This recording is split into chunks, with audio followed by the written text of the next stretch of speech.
Hello everybody. Today I am sharing with all my single women friends who are over 50 years old 8 tips on how to stay happy and be in a good mood when you are living alone.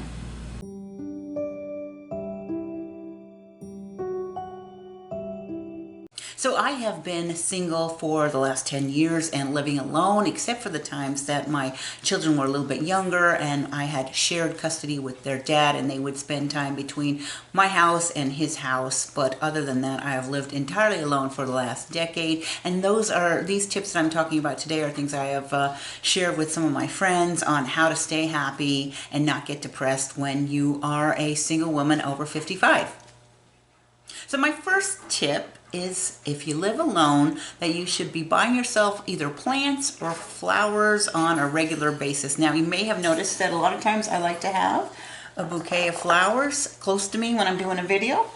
Now, nobody is buying me these flowers except for myself, and if I had to wait for some man to buy me flowers or for my children to buy me flowers, the next time I would be seeing them would be on the lid of my casket. So if you enjoy seeing flowers or something like that to brighten your home, it doesn't have to be flowers, but something that you enjoy, buy them for yourself. Don't wait for somebody to buy them for you, because every time you go by and look at them, it will make you smile, make your house smell a little bit better, freshen it all up, make yourself a beautiful living environment, and that will certainly bring you happiness in the future.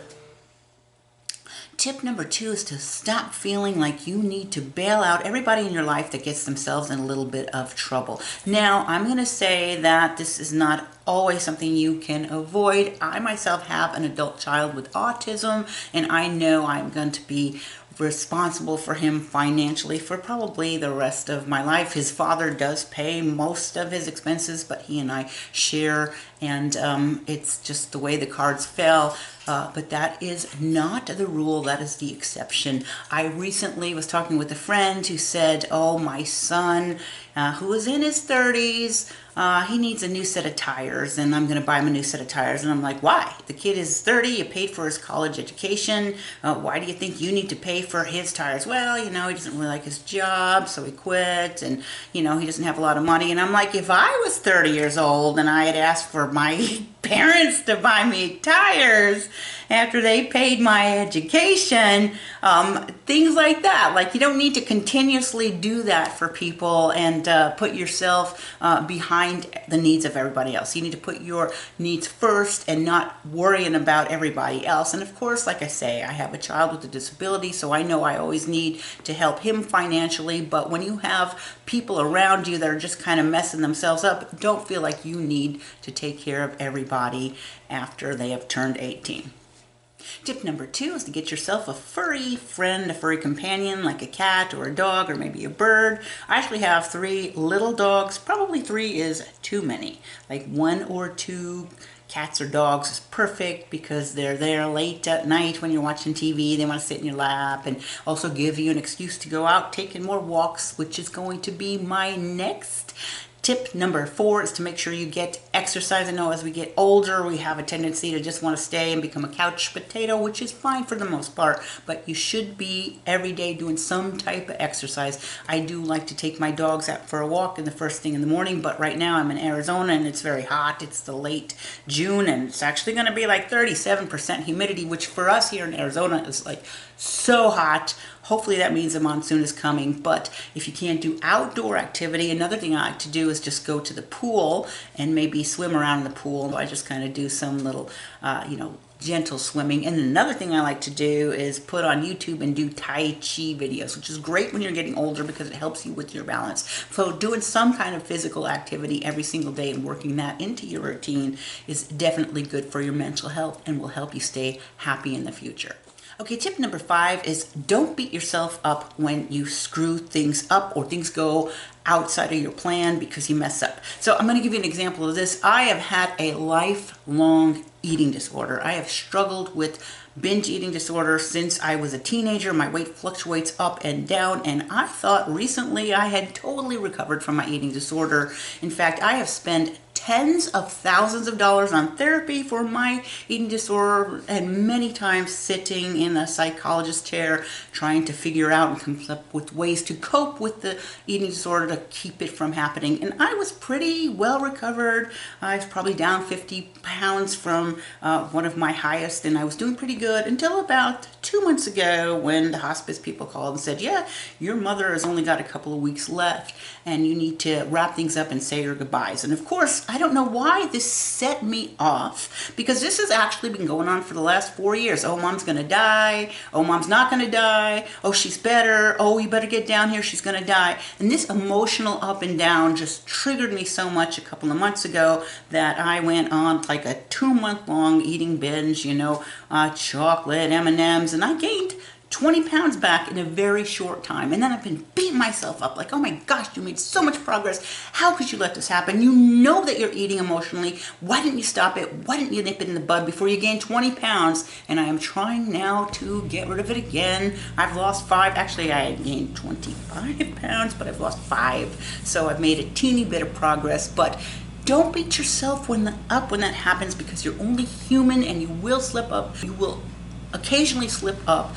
Don't beat yourself up. Be gentle when that happens, because you can't help it when things trigger you, and you should give yourself a pat on your back that you have made this much headway already. Now, tip number 8 is to hang out or do things with your friends as often as possible, at least once a week, and you don't have to see them in person. You could just talk on the phone. Now, I think this is a little bit odd that over 55, I now have more friends than I did when I was like in high school and college. I know a lot of people over 55 sometimes struggle to make new friends, so I have a video in my library about how to make friends over 50 or 55, and I'm going to put a link to that video on the end of this one. But it is really important to maintain those social activities, social circles, and hang out and do things with your friends quite often as you get older, especially when you're single and don't have somebody to talk to every night. So very important to maintain friendships and do things with those friends as often as you can. Okay, tip number 7 is something that us women often have a hard time not doing, and it is to not take things personally when things go wrong. So I'm going to give you an example of my Mother's Day fiasco, which just happened last Mother's Day, which was about less than 2 months ago. I had come down to Chandler from my home in Sedona because I wanted to see my son. Now, I knew I wasn't going to be able to see my daughter because she was hanging out in Tucson. She was very busy, and so I thought, well, if I go to Chandler, I'll be able to see my boy. And my boy, again, I remember I told you he's in his 20s. He has autism. Definitely is a disability that has impacted his life, makes it very difficult for him to socialize. But anyhow, we go down here, and it was a Saturday morning, Mother's Day weekend, and I said, wow, there was the Aurora Borealis. I had a very rare thing where you were able to see the Aurora Borealis in northern Arizona. And he's like, Mom, why did you come down here? We could have gone to Sedona and seen the auroras. And I'm like, well, they're supposed to be out again tonight, so why don't we go back home on a Saturday night? You guys can go out and see the auroras, or we could all see the auroras, and then it'll be Mother's Day. We could celebrate it on Sunday. So we did this. We all went back to Sedona, and Saturday night comes. He and his dad go out looking for the auroras, and apparently it did not happen the second day. So they're out. I go to bed finally because he is on a grumpy mood now. He and his dad come back at 10:30 at night. I'm in bed.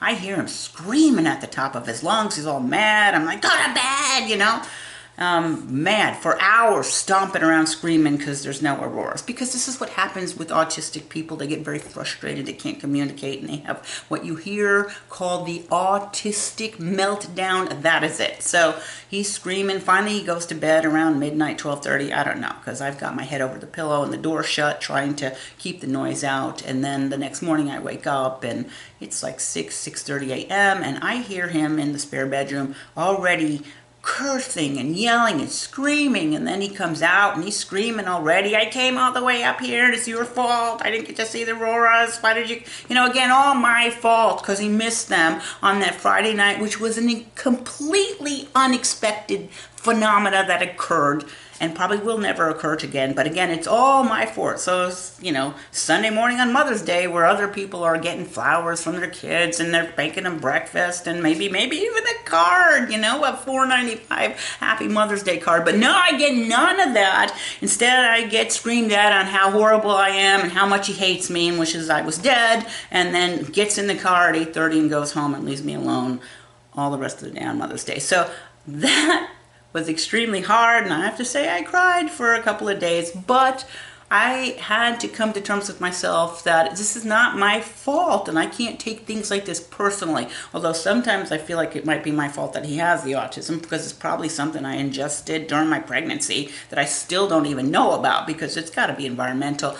I've had to struggle with that battle, that guilt my entire life, even though I have no idea what caused it or if it really was mine. But you have to get out of your head to take these types of incidents personally, because really they're not your fault. So rather than say feeling guilty and crying for weeks at a time, I did cry for about 2 days, but you have to allow yourself to grieve a little bit when things out of your control happen, and then let it go. Not take it personally, like I'm the worst mom in the world, or I have it worse than all the moms, because that is easy to do, and I have to admit I did that for a couple of days.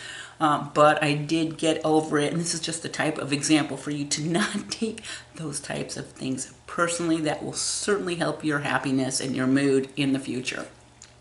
And number 8, the last thing that I find is very helpful for me is to keep a gratitude journal. Now, I try to do this every morning, but I don't. But I have a journal, and I every morning write 10 things I'm grateful for. Okay, 1, I have a house to live in, and if the world goes to hell, I have a place that I can live, right? And 2, maybe I have a car that starts, and 3, I've got 2 good kids. So I write down every day 10 things. So keep the gratitude journal every day, because when your mind starts thinking of the good things in your life and looking for the good things rather than dwelling on the things that aren't good, you're going to be in a much better mood, and you're going to be much happier and have a much better life for it.